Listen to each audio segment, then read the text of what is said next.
Everybody who wants the kingdom of God wants the same thing. What they're fighting over is they don't want to lose the language, the culture that they're used to. And of course, the name for their God and the particular ways they worship in this hopeful kingdom of God are in their language, are in their culture, are dressed like them, look like them, shake like them or like them, wear this kind of hat or that kind of hat. That's what they're fighting over. But everybody who wants a kingdom of God wants the same thing. I mean, every normal group, obviously. What would the kingdom of God for the Mormons be like? Well, might be a little blonde, might be some temple worship, but you know what there'll be? Very little crime, very little suicide. How about a kingdom of God for devout Jordanians, where I lived in Jordan among devout Jordanians. I also got to see various of the less devout Jordanians, and I can therefore distinguish between average Jordanians and those who actually stop their car to step into a mosque that's all over the place, all over the sides of the rows, 5 times a day to bow down to God. What would it look like in their world? Very little crime, very little suicide. Obviously, to get very little crime, very little suicide, a whole lot of other things are going well as well. You can theoretically have very little crime, very little, I'm referring to violent crime here when I say crime. You can theoretically have that through force if you imprison everybody. But unless, you can't really stop suicide. Forgive me for getting so very graphic here. But those are the ways that you can tell if a society is doing bad. If there's crime and suicide, then you know things are off. If there isn't, then that speaks to all kinds of that speaks to a good life. That speaks to things going well. That speaks to being good, happy that you're in that group. What do you see among ultra-Orthodox Jews? Let's say the Lubavitch group, the Chabad group. Today, even decades after the death of the rabbi, and especially during the time of the rabbi, when he ruled, when he represented the emissary from the kingdom of God. Very little crime, violent crime, very little suicide. And I guess I should give some color to this. It's easy to do with them, let's say, because I knew them very well, better than the others, I would say, although I got to know Mormons and fundamentalist Jordanians and all kinds of people in my search in this regard, my curiosity. There's a liveliness, and especially when the Rebbe was alive. I was pretty young when he died. My family was connected with his movement. Not exactly part of his movement, but connected. And there was an excitement for life. There was a forward-lookingness. There was a hope. There was an optimism. There was an excitement that did everything from help couples stay in love to raising happy, well-adjusted children. Again, we're talking averages. That's why anytime someone asks for some, if it's the kingdom of God, again, I'm referring to communities that want a kingdom of God, that are going in the direction of the kingdom of God. Utopia, perfection, how would that even be possible? There's always new people born. We don't have the wisdom to create a utopia right now, but we know the difference between a functional and a dysfunctional society. So let's say among the Lubavitch movement, the Chabad movement, they're fecund, they have many children often, but not out of a sense of labor or nothing else to do. Their lives are very exciting, generally speaking. They go and live in far-off places and embark on huge projects. They have a brotherhood and a sisterhood that's incredibly tight. Again, I know there's some Lubavitch people watching, some people from that group. I'm aware there are problems. I'm aware that there were problems even in the Rebbe's day. I'm aware there were problems even under the Rebbe's nose. I was there when people some people would push like animals to get a little closer to the Rebbe and crush children. I was there. I was part of it. I was one of the children. Yeah. You know why? Because he was a human. He was a human. But he saw, in his own lifetime, with his own family, and he lived in Germany for a while, he saw, with his own eyes, that when a fellow like Hitler says, I am the Führer, I fear Tish, I'm the guy who runs stuff, people fall in line. All you need is a couple of songs, a flag, a salute. People fall in line. And they worship the devil. So the Lubavitcher Rebbe, who knew that, of course, he was human and subject to all the human frailties, a little less than most of us, because he really tried to be as extraordinary as he could be, but as extraordinary as any human can be, is tremendously, embarrassingly, cringingly terrible compared to the way that people need to believe someone is for them to worship them in the way that some people did worship the Rebbe, in the way that some people did worship, many people, all of Germany, did worship Hitler. The Rebbe's decision to go full-on Hasidic, as far as he couldn't really take on for himself the name of Messiah. He kept going to his father. I'm not going to get into the sociology and psychology of the Chabad movement in the Rebbe's day right now, although it's very interesting. The point is that community strived to live within the kingdom of God, and it really was quite nice. And they were, generally speaking, a blessing upon the world. Really.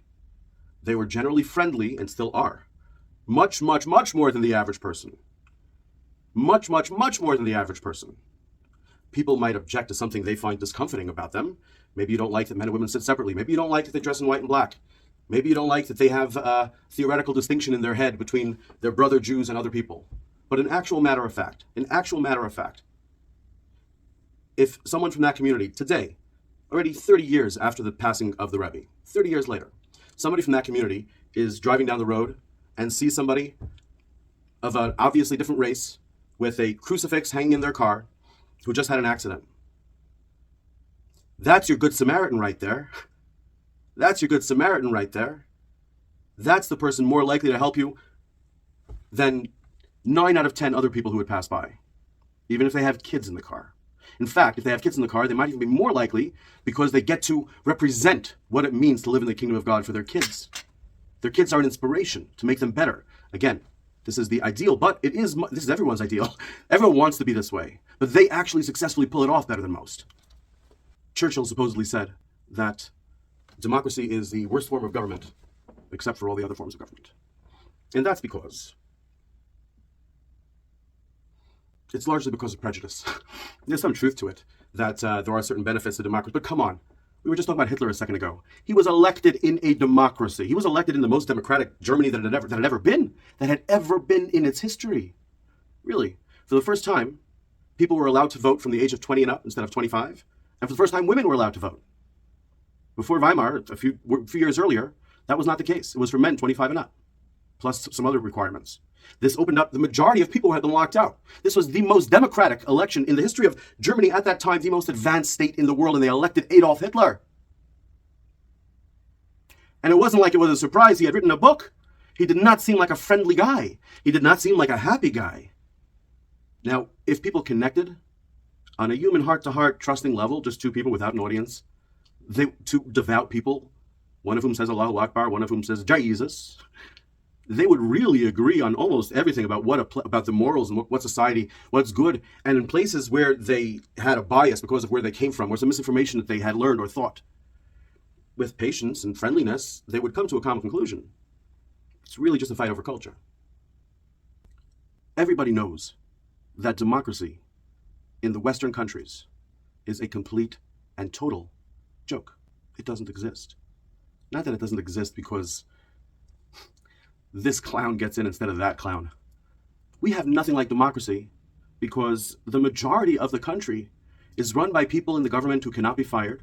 It is run by mores and laws, run by laws written by lawyers, thousands and thousands of pages long bills, constantly just conveyor belting through Congress with nobody reading them, not the Congress people, not their aides, nobody reading them except the paid lobbyists who wrote them. Nobody denies this. This isn't a conspiracy theory. We have nothing remotely like democracy at all. But we have been raised to believe that it's probably better than kings and stuff like that because we can all point to bad examples. Although funnily, people hardly ever point to the fact that Hitler just a few years ago was not a king, was elected. It's wild. Absolutely wild. So democracy is just a modern name, a modern way to worship those who run the show without those who run the show having to actually show their faces. It's quite brilliant. While convincing everybody else that they actually are the ones choosing how everything is run. Magnificent.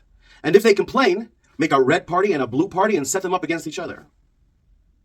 You see all that, right? Whereas religious folk, who maybe take their non-democratically elected leader a little too seriously at times. I think we can all agree that happens pretty often. But they still don't end up with anywhere near the terrible results of people who are subject to democracy. People who are subject to democracy, the only people that do well in those groups are people in the top 10% of wealth and people who are trying to serve their conception of the ineffable God. Whether or not they have some living or dead person whom they use as a means of comprehending, of getting closer to, someone who is nearer in their conception to what it means an all-wise and all-loving God. And sometimes they might overdo it a little bit purposefully, because if not, Hitler will do it better. So the stupider and more irrational and more ignorant, less historically aware, more subject to fads and sudden movements, the more brainwashable a people are, the more groups that attempt to save them, to save everyone they can from that, claim that their leader has all wisdom, all knowledge. Because otherwise, people will definitely go for the person with evil designs, with anti-human designs. I say evil, I don't mean something evil that you found in a theological book, like an antichrist or something. I mean the kind of thing that leads to violent crime and suicide. And along the way, before you get there, a whole lot of unhappiness, social dysfunction, lack of excitement, lack of drive and desire to live, lack of pleasure in life, lack of meaning. That's how you end up there. But ultimately, the ideal is that on this earth, of course, we don't need any leader at all, any king whatsoever. Unfortunately, we have to make way for the reality that we live in, which is why the rabbis who did not love the Romans, I'm talking about the rabbis 2,000 years ago, who did not love the Romans who were running the show, said that you should pray for the welfare of the government. Setting aside what they meant by pray, because that sounds magical, right? What I'm saying is they said that you should want the government to do well. You should prefer the government to be strong than that the government not be strong, even though they are an enemy-occupying power. Because without the fear of the law, without the fear of the soldiers, of the police, of the prisons, of the hangman,